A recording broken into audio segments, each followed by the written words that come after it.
Hey everybody, it's John Madel. Another episode of the Porch Show. I am in my room tonight because it's, 20 below or something? 20 below zero. So, anyway, I think I've shown you my necklace before. I don't know if you can see that. It's just a glass bead and some hemp on the necklace. My beard's coming in nicely. I'm just waiting for a few minutes here. See if anybody tunes in.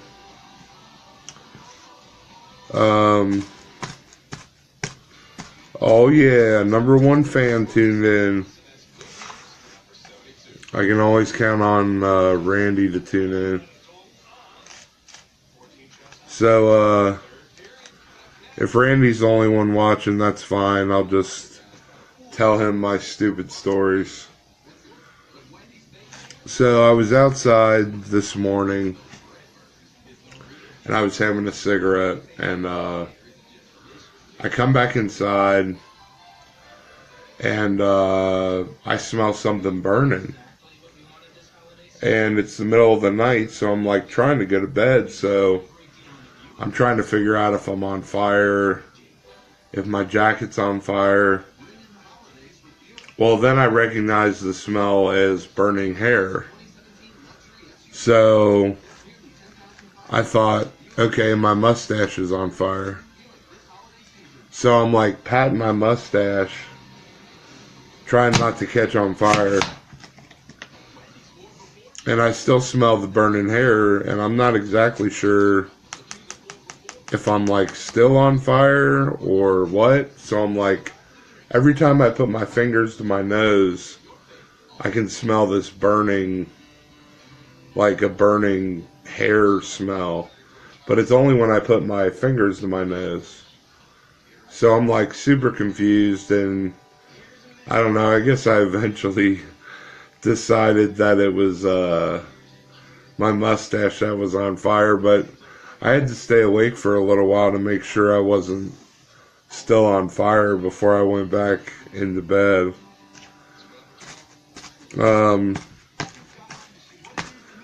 This is, I don't know, this is kind of a, it's not, well, I don't know, it's just kind of a cool story. When, when I was out of a job, I used to save up like 20 or 30 bucks. Like, I'd do market research or do chores or whatever. And then I'd drive to the casino in Lawrenceburg, Indiana, which is about 35 minutes from here, from my house. So I'd only take 20 or 30 bucks, and I got lucky a few times, and most of the time I would just lose and come home. But I always had fun. I enjoyed the drive, whatever. So, back in the day when I used to go to the casino, the only thing I played at the casino is video poker and blackjack. So, these video poker machines are in the back of the casino on the main floor. And so you gotta walk like all the way back to the back. Back then they weren't real savvy. They were kind of like dirty, and the buttons were kind of sticky from all the nicotine, and because you could smoke back then in the casino. So I'm playing video poker, I'm smoking. There's people all around me, you know. It's kind of crowded. There's an old lady sitting next to me, and you can get like Diet Cokes for free and shit like that. So I'm drinking a Diet Coke. I can't remember what time of the day it was. And I get dealt a jack and an ace of hearts. and 3 other garbage cards. And I don't know if you know how video poker works or poker in general, but you make the best hand out of 5 cards, whatever. So I keep the jack and the ace of hearts, and then you get to draw again to try to make the best hand that you can.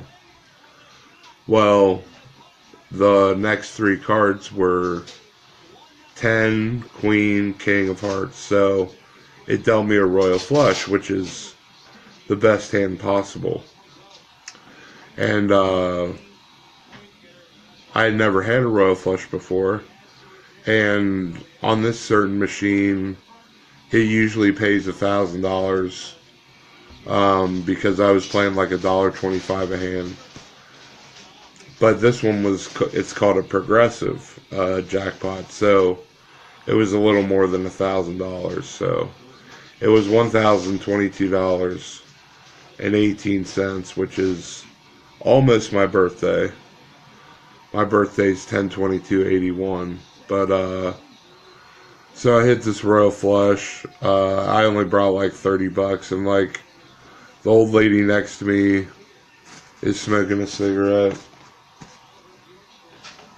And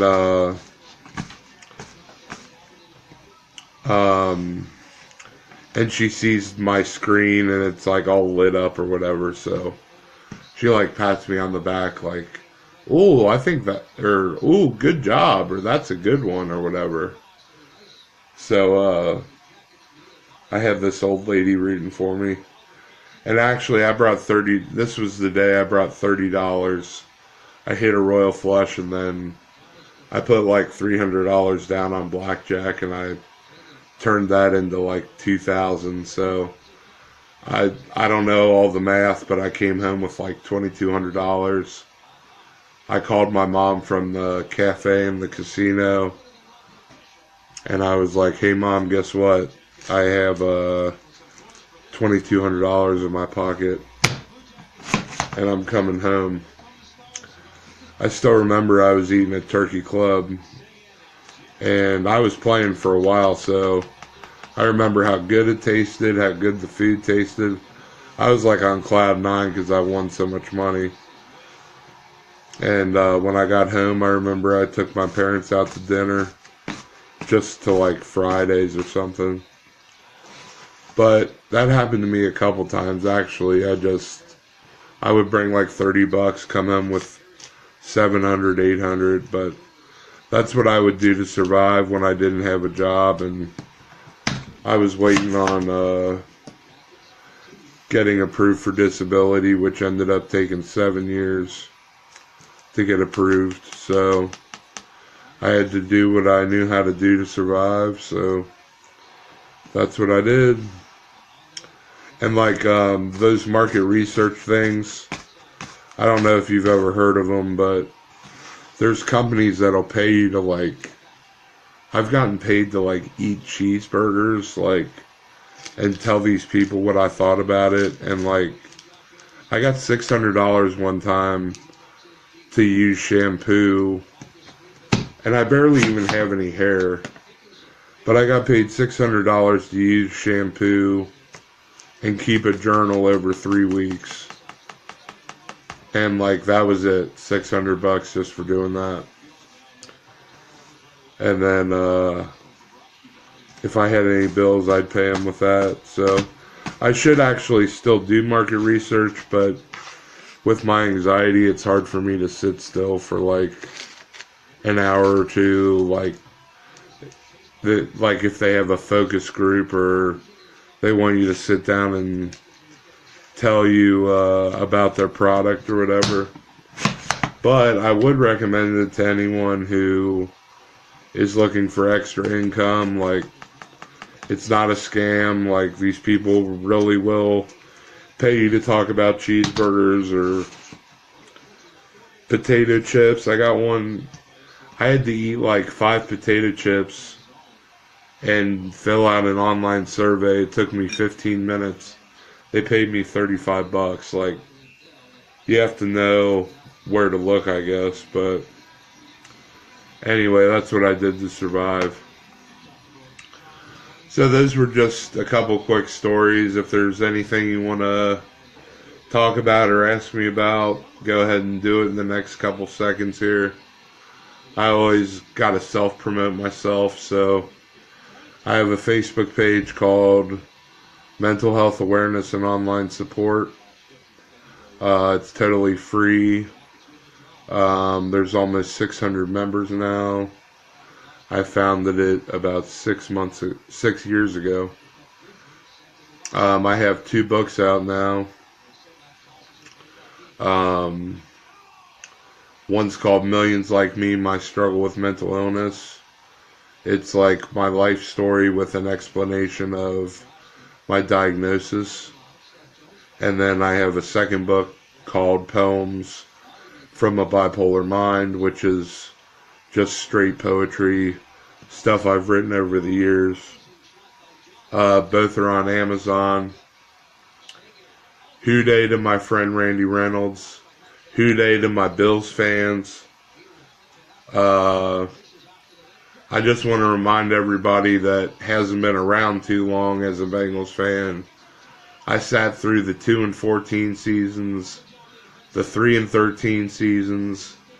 It was horrible. The Bengals were the laughing stock of the league. Just as bad as the Browns are now. And when Marvin Lewis got here, I know he hasn't won a playoff game. I know it seems like they always choke, but Marvin Lewis is leading the horse to water. It's just the players got to execute the game plan. Whatever, I'm not going to talk too much about it, but the Bengals were a laughing stock before Marvin Lewis. So I'd say if he doesn't perform in the next 2 years, then maybe it's time for a change, but I don't know. You bring in a new coach, and then he brings in a whole new staff, and then there's like 3 or 4 years of rebuilding, and then, you know, they go 2-14 for 4 years in a row, and you got to deal with all that crap. And, you know, most coaches who come into a new team don't succeed right away. So, like I said, you know, you're going to have that rebuilding, retooling, whatever. But it's painful being a Bengals fan, man. Really painful. But, so anyway, I mentioned my Facebook page, my books. Oh, I have a YouTube channel, just called John Madel The Porch Show.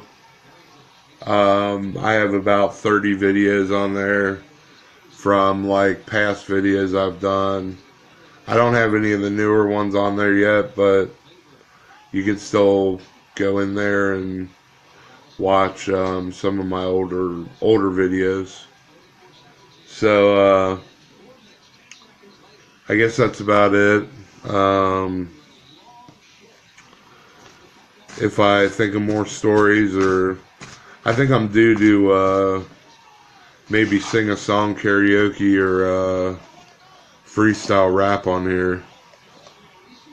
So I'm sure that'll be a crowd pleaser. Anyway, thank you for tuning in. Stay warm. It's cold pretty much everywhere except Florida. No, it's even cold in Florida. I think they're going to get snow. Anyway, stay warm. Keep tuning in.